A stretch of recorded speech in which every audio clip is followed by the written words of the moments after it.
tunggal di sini. Jika saya mengatakan satu, berarti ada dua, ada 3, 4, 5 sampai seterusnya. Tuhan itu adalah zat yang tak terlihat, ia bukan materi, dan ia tidak dapat dirasakan. Namun kita memiliki pikiran, kita memiliki kepercayaan di dalam. Dan itu yang biasa kita sebut iman. Makanya kita beranggapan Tuhan itu ada gitu. Walaupun ia tak terlihat, namun ia tak terlihat, dengan adanya kepercayaan itu ia itu menjadi nyata gitu. Karena menjadi nyata walaupun ia tak terlihat gitu. Mungkin itu aja yang bisa saya sampaikan. Terima kasih.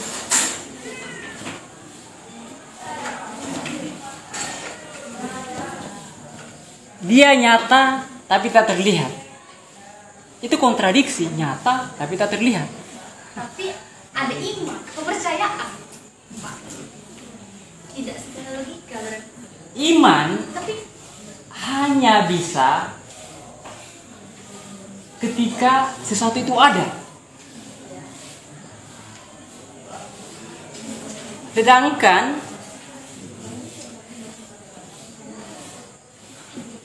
Tuhan yang Anda yakini hanya berdasarkan pada kepercayaan terhadap sesuatu yang tak terlihat, yang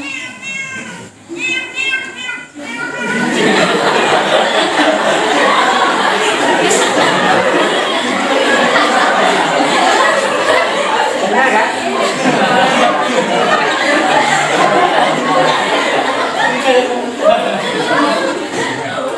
Jangan-jangan dia utusan Tuhan ya?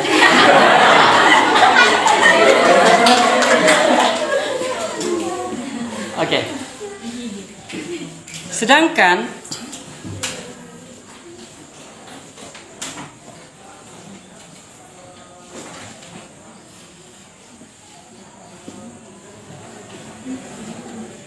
ada itu sesuatu yang seperti kalian katakan tadi semuanya. Anda bisa pahami secara bersama-sama. Anda bisa pahami secara bersama-sama bahwa kursi ini ada misalnya.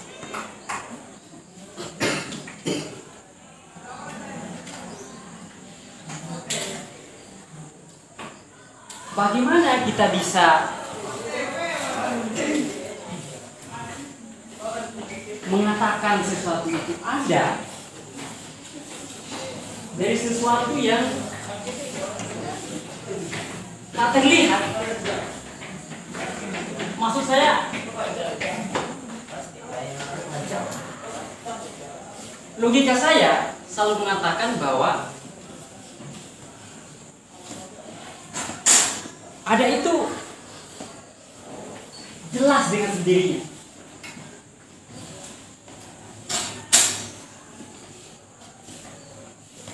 Bukan sesuatu yang belum dipahami. Kalau hanya berdasarkan pada iman semata,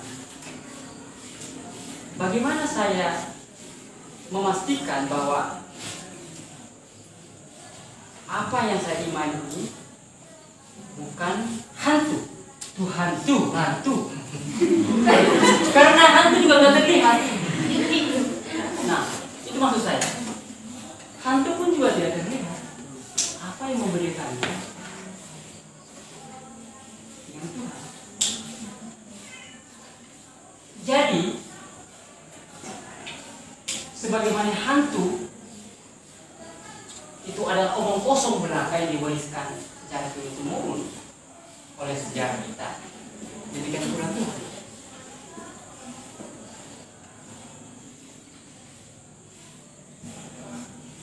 Tuhan itu tidak lebih daripada konstruksi pikiran kalian yang dimotivasi, diprovokasi oleh agama yang Anda sebut sebagai iman tadi.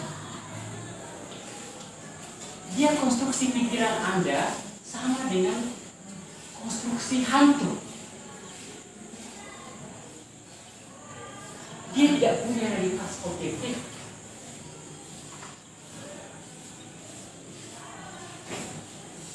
Anda terjebak pada kesalahan berpikir ketika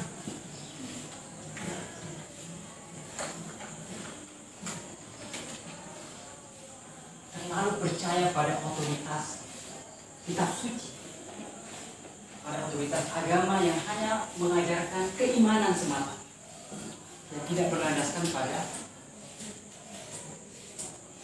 realitas objektif yang sesungguhnya. Seperti hantu. Bagaimana Anda mengimani hantu? Bagaimana Anda mengimani itu? Sedangkan Tuhan dan hantu keduanya adalah konstruksi imajinasi pikiran kalian secara individual dan juga konstruksi sosial masyarakat dalam berbagai kebudayaan yang ada dalam sejarah. Orang siapapun terlempar dalam sejarah, kita tiba-tiba hadir dalam sebuah sejarah. Kalau kita orang Minang, kita terlempar di Sumatera Barat, lahir dari kedua orang tua yang kebetulan orang Minang, kita berbahasa Minang. Kemudian kita menerima konsep-konsep mitologis yang diwariskan oleh orang tua kita, bahwa ada Tuhan, Anda harus ke masjid, Anda harus mengaji, ada Tuhan. Itu warisan kebudayaan semata. Kalau Anda misalnya orang Batak lahir di Sumatera Utara di pinggiran Danau Toba, Anda tiba-tiba lahir sebagai orang Batak yang berbahasa Batak, mungkin orang tua kalian adalah orang Kristiani yang taat tetap minggu harus ke gereja dan memuja Yesus Kristus, Tuhan Allah dan Bunda Maria misalnya. Nah, yang ini saya katakan bahwa itu adalah konstruksi sosial masyarakat yang diwariskan turun-temurun. Kita hanya terlempar dalam sejarah dan mengadopsi sejarah dan kebudayaan. Yang sebenarnya Tuhan dan hantu adalah mitos yang dikonstruksi oleh pikiran Anda dan juga dikonstruksi oleh adat kebudayaan Anda. Silakan. Ada yang ingin memberikan respon bahwa yang kalian percaya itu tak lebih daripada konstruksi adat kebudayaan semata. Silakan. Sebelumnya perkenalkan, nama saya Ali Mungkito, biasa dipanggil Rido. Nah, saya akan menganalogikan bagaimana Tuhan itu ada sama dengan bagaimana teman-teman menganggap kursi itu ada tadi. Nah, seperti yang teman-teman bilang tadi bahwa kursi itu ada, kursi itu nyata. Nah, sekarang saya tanya kembali kepada teman-teman, apakah kursi itu ada seperti persis yang kita lihat seperti saat ini? Apakah langsung tercipta seperti itu? Ya. Nah, pasti perlu proses baik itu panjang ataupun sebentar untuk membuat kursi seperti itu. Nah, begitulah saya menganalogikan bagaimana Tuhan itu ada. Apakah kita manusia langsung tercipta seperti ini? Tentu pasti ada yang menciptakannya, bukan? Siapa yang menciptakan kursi tersebut? Nah, sekarang saya tanya kembali, siapa yang menciptakan manusia? Apakah manusia tercipta begitu saja? Tentu tidak, kan? Pasti ada yang menciptakannya juga.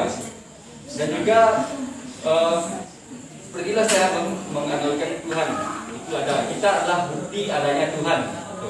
Dan juga bukti yang lainnya itu alam semesta. Apakah benar alam semesta dari Big Bang itu, jangan tabrakan antara dua bintang itu benar-benar awal mula terciptanya dunia ini? Tentu pasti sebelum adanya dua bintang ini pasti ada yang menciptakannya juga. Nah, begitulah saya menganalogikan adanya Tuhan.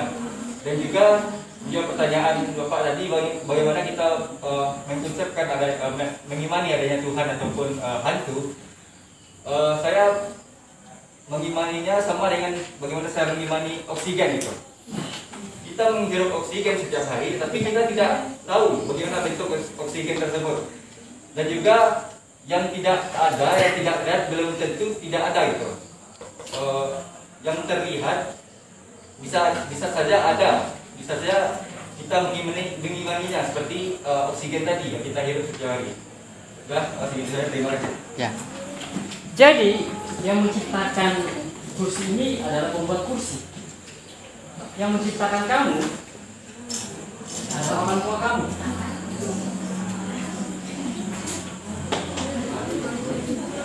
Dan manusia miliaran jutaan tahun yang lalu itu berevolusi dalam waktu yang cukup panjang. Hanya ribuan tahun yang lalu itu kita masih bisa identifikasi secara ilmiah. Dia tiba di tahap kemampuan kognitif. Dia berevolusi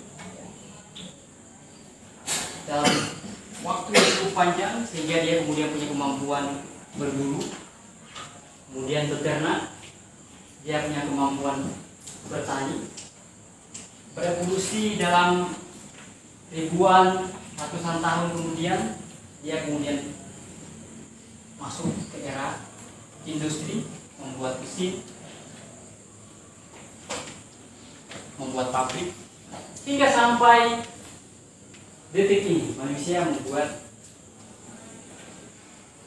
komputer. Sebentar lagi Elon Musk akan ke Mars dan juga sedang menginisiasi proyek artificial super intelligence, di mana dia menciptakan sebuah alat yang bisa dikoneksikan ke otak, diinstal ke otak, menjadikan kita manusia yang sangat super intelligence untuk sampai di level Homo Deus, manusia Tuhan. Nah, dia akan sampai di level manusia Tuhan, di mana manusia akan mampu melakukan apa yang Anda mitoskan dalam kepala kalian, apa yang Anda mitoskan dalam keyakinan kalian. Dia akan melakukan semua hal-hal yang tak terbayangkan oleh Anda hari ini. Kemampuan kalkulatif bukan menjadi masalah lagi di masa depan, karena chip yang diinstal itu membuat manusia punya kemampuan kalkulatif seperti komputer dan memiliki sensor yang cukup tinggi.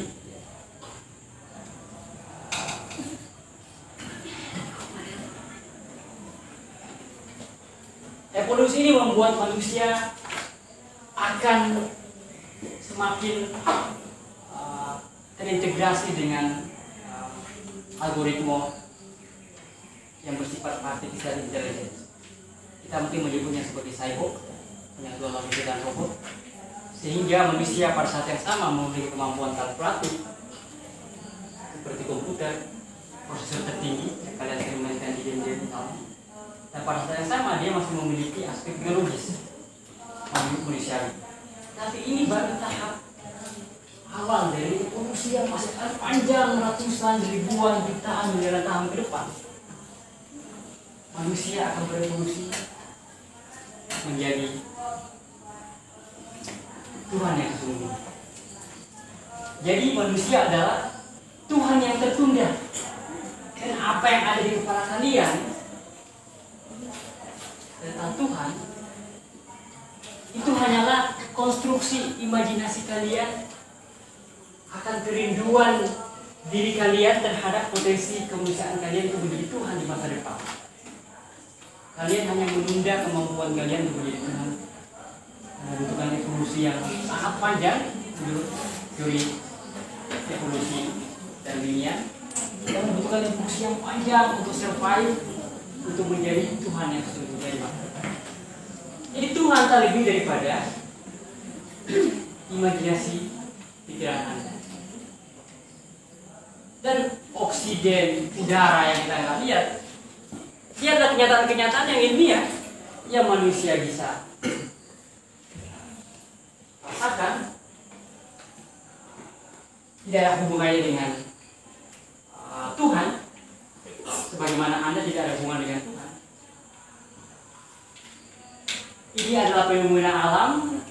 yang menjadi objek kajian para ilmuwan. Ya. Mereka masih ingin memecahkan teka-teki puzzle daripada alam semesta ini yang maha luas. Ya. Masih banyak yang belum diungkap oleh para ilmuwan. Tetapi ini sama sekali tidak ada kaitannya dengan Tuhan. Yang mengklaim ada hubungan dengan Tuhan itu adalah kitab suci kalian, agama kalian yang mengklaim itu, bahwa saya alam semesta diciptakan oleh Tuhan. Sedangkan kitab suci kalian,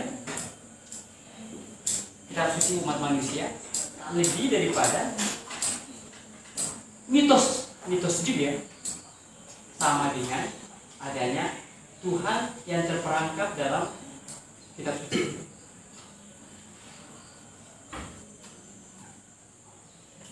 Jadi Tuhan yang kita konstruksikan tidak lebih daripada manusia itu sendiri. Hanya saja dia tertunda dalam evolusi yang harus kita tunggu dalam ratusan jutaan hingga miliaran tahun ke depan. Sebelum kita benar-benar menjadi homo deus, manusia Tuhan. Gimana? Ada yang menambahkan yang di belakang tadi, silakan. Ya, silakan. Perkenalkan, saya Rahma Putri. Menurut pribadi saya, Tuhan itu ada, dapat dirasakan, tapi belum dapat dibuktikan. Sama halnya dengan oksigen. Oksigen bisa dibuktikan dengan mungkin perubahan alat-alat yang sudah dibikin sama manusia, dan mungkin saja di kemudian hari manusia juga dapat membuktikan Tuhan itu ada secara nyata, seperti halnya kursi itu ada secara nyata. Jadi, ya. Dan juga izin bertanya sedikit Pak, Ya. jika menurut Bapak Tuhan itu manusia itu Tuhan yang tertunda, definisi Tuhan itu apa?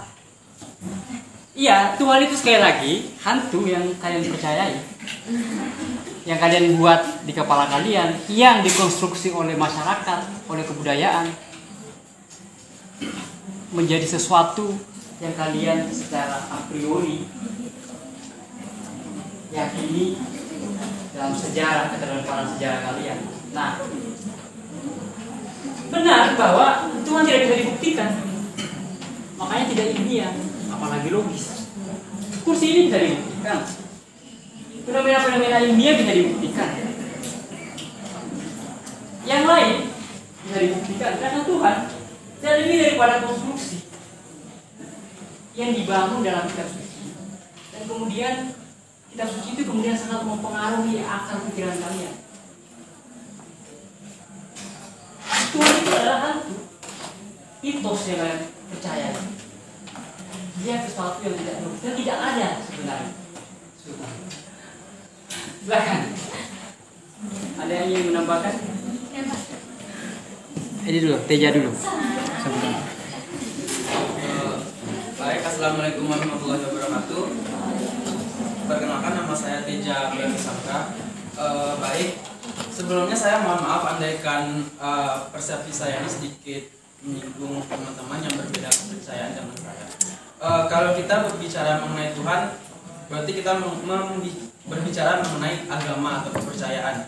Dan setiap agama atau kepercayaan itu kan memiliki Tuhan yang berbeda-beda. Dan di kepercayaan saya sendiri, di agama saya sendiri, Tuhan saya itu adalah Allah. Dan di agama saya, mengapa bisa dinyatakan bahwa Allah itu memang ada? Itu karena ada buktinya. Buktinya apa? Itu tadi kitab suci, Al-Quran. Al-Quran tadi itu merupakan suatu wahyu yang diturunkan kepada Rasulullah Nabi Muhammad SAW yang kemudian dibukukan menjadi satu bentuk yang nyata, yang dapat dilihat, yang dapat dirasakan, yang dapat kita sentuh. Nah, dan kemudian di dalamnya itu terdapat banyak sekali ayat-ayat yang mengklaim, yang menyatakan bahwa Allah itu ada, dimulai dari berbagai macam mukjizat yang diberikan Allah kepada Rasul dan juga Nabinya, dan juga kepada kejadian-kejadian luar biasa lainnya yang diberikan kepada manusia gitu Pak. Kemudian juga bukti mengapa Tuhan itu ada adalah Jika tadi Bapak mengatakan bahwasanya manusia itu diciptakan atau dilahirkan dari orang tuanya, itu kan artinya secara biologis, secara sains. Tapi ada kan manusia yang lahir atau bisa ada di dunia ini tanpa terjalinnya hubungan suami istri. Itu siapa? Nabi Isa, atau di dalam kepercayaan teman-teman umat Kristiani disebut dengan Yesus. Beliau ada di dunia, dikandung oleh ibunya tanpa adanya ibunya melakukan hubungan suami istri. Dan kenapa itu bisa terjadi? Dan saya mempercayai itu adalah suatu karunia atau mukjizat yang diberikan oleh Tuhan atau Allah, ya kalau dari umat Kristiani menyebutkannya sebagai suatu mukjizat. Kemudian juga perkembangan manusia, pola pikir, otak, pintaran. Di agama saya dijelaskan bahwasannya manusia pertama yang bisa membaca dan berhitung itu adalah Nabi Idris. Nabi Idris masih merupakan salah satu nabi Allah dan juga salah satu utusan Allah. Dan mengapa ia bisa mempunyai kepintaran tersebut? Karena mendapatkan mukjizat, mendapatkan karunia dari Allah, sehingga ia bisa memperoleh kepintaran. Dan kemudian dari realistis pembentukan alam semesta. Jika secara sains dan secara ilmiah dikatakan bumi ini terbentuk dari teori Big Bang, yang mana teori Big Bang ini merupakan suatu titik padat yang sangat panas yang kemudian meletus mengeluarkan segumpalan asap atau gas yang padat, kemudian membentuk permukaan bumi atau bumi, kemudian berkembang dari masa ke masa. Kalau di konsep kepercayaan saya, maka dikatakan bahwasanya Tuhan atau Allah itu menciptakan bumi dalam 6 masa, di mana 2 masa atau 2 hari itu Tuhan menciptakan langit, dan 4 masanya lagi Tuhan itu menciptakan bumi atau yang awalnya merupakan pegunungan. Kemudian juga seperti yang teman-teman bilang tadi, Ridho mengatakan ia mengimani Tuhan itu ada seperti oksigen. Oksigen itu tidak bisa dilihat, tapi bisa dirasakan dan memberikan manfaat kepada kita.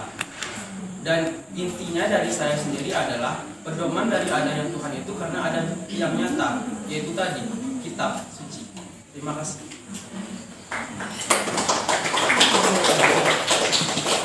Iya, kitab suci yang kami yakini itu adalah kumpulan cerita-cerita mitos yang gak rasional yang logis.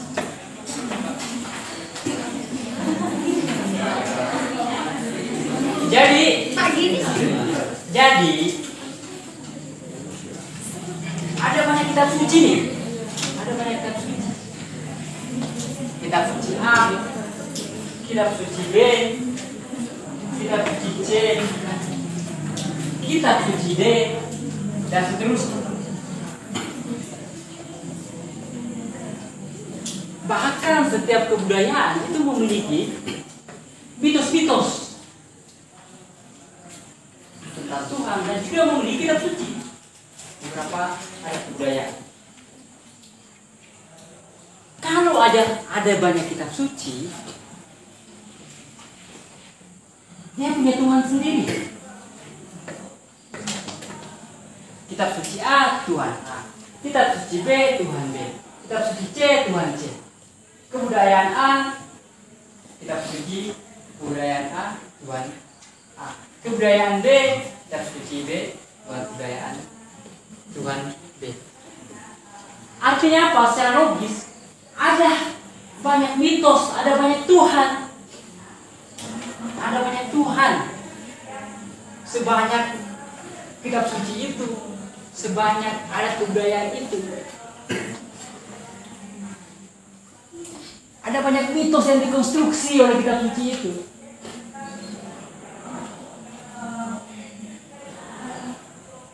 Mengapa ada banyak Tuhan? Mengapa ada banyak kitab suci? Itu tidak lebih daripada upaya manusia untuk mengatasi kecemasan, menjaga keseimbangan masyarakat, menjaga keseimbangan adat kebudayaan, merekatkan kebudayaan, menjaga kekuasaan, sertifikasi sosial dalam adat kebudayaan itu.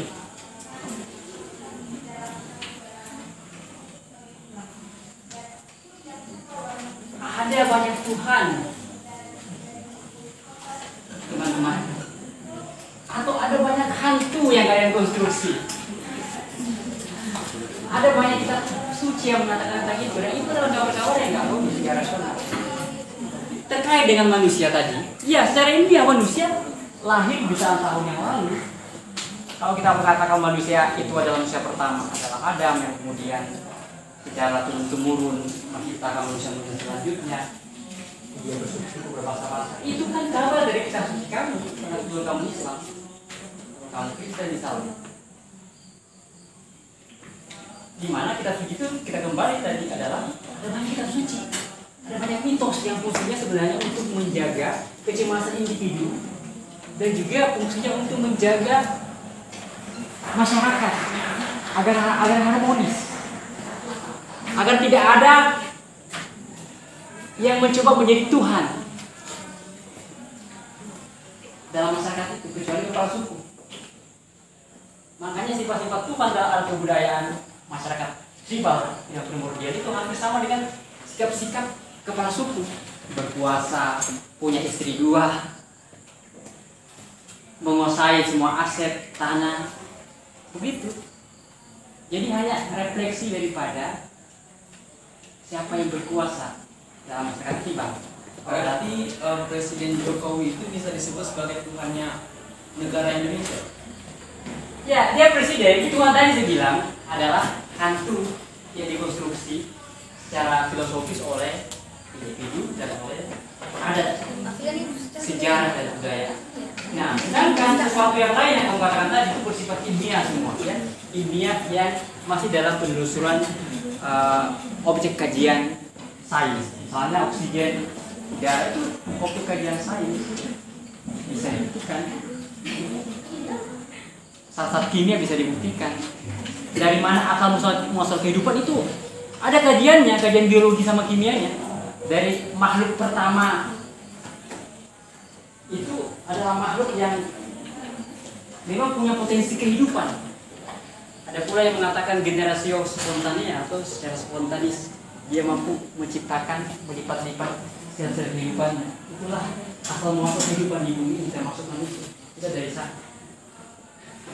Overall, saya kembali kepada kalian bahwa yang kalian percaya itu adalah hantu yang kalian konstruksi. Ya. Silakan yang lain.